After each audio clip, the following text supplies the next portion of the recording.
Sahabat belajar, secara sederhana kita dapat mengamati gejala induksi elektromagnetik yang terjadi pada kumparan dengan cara mendekatkan magnet batang ke kumparan yang dihubungkan dengan galvanometer.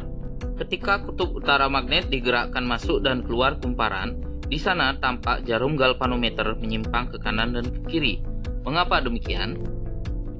Hal ini pertama kali diselidiki oleh Michael Faraday, di mana penyimpangan jarum galvanometer mengindikasikan terjadinya gaya gerak listrik yang disebut sebagai GGL induksi.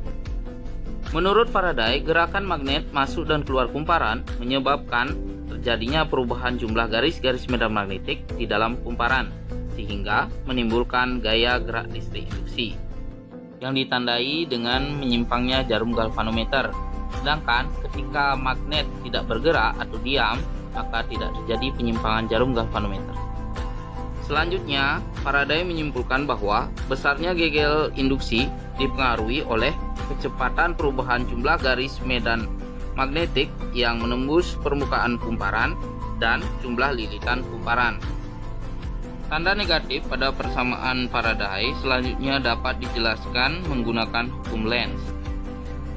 Lenz menyatakan bahwa GGL induksi selalu membangkitkan arus yang medan magnetnya berlawanan dengan asal perubahan flux. Flux di sini merupakan garis-garis medan magnetik yang menembus permukaan kumparan secara tegak lurus. Pada gambar A terlihat bahwa ketika magnet digerakkan mendekati kumparan, maka terjadi penambahan garis-garis medan magnetik atau flux magnetik yang berasal dari kutub utara magnet. Sesuai hukum Lenz, penambahan flux tersebut akan diimbangi dengan munculnya flux induksi yang arahnya berlawanan. Kemudian, sesuai dengan kaidah tangan kanan Fleming, maka dapat ditentukan arah arus induksi seperti terlihat pada gambar. Selanjutnya, ketika kutub utara magnet digerakkan menjauhi kumparan, maka terjadi pengurangan flux magnetik yang masuk kumparan. Sehingga sesuai hukum Lenz, berkurangnya flux tersebut akan diimbangi dengan munculnya flux induksi yang arahnya berlawanan dengan berkurangnya flux. Sesuai dengan kaidah tangan kanan Fleming, maka dapat ditentukan pula arah arus induksi seperti pada gambar. Konsep induksi elektromagnetik dalam kehidupan sehari-hari diantaranya dapat kita jumpai yaitu pada generator, adaptor, atau trafo. Pada generator, prinsip yang digunakan adalah mengubah dari energi gerak menjadi energi listrik, di mana kumparan diputar di dalam suatu medan magnet homogen, sehingga memunculkan terjadinya perubahan flux magnetik di dalam kumparan.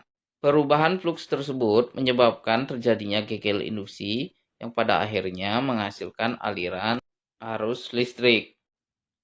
Aplikasi selanjutnya yaitu trafo. Trafo atau transformator adalah alat untuk menaikkan atau menurunkan tegangan arus bolak-balik.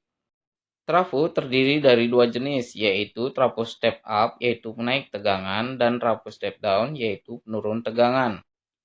Trafo terdiri dari dua bagian utama, yaitu lilitan primer dan lilitan sekunder. Input berupa arus listrik bolak-balik pada lilitan primer menyebabkan timbulnya peristiwa induksi elektromagnetik yang kemudian mengimbas pada lilitan sekunder. Pada trafo step up, jumlah lilitan sekunder lebih banyak daripada lilitan primer, sedangkan pada trafo step down, jumlah lilitan sekunder lebih sedikit daripada lilitan primer. Sahabat belajar, demikianlah konsep dan aplikasi induksi elektromagnetik dalam kehidupan sehari-hari. Semoga bermanfaat.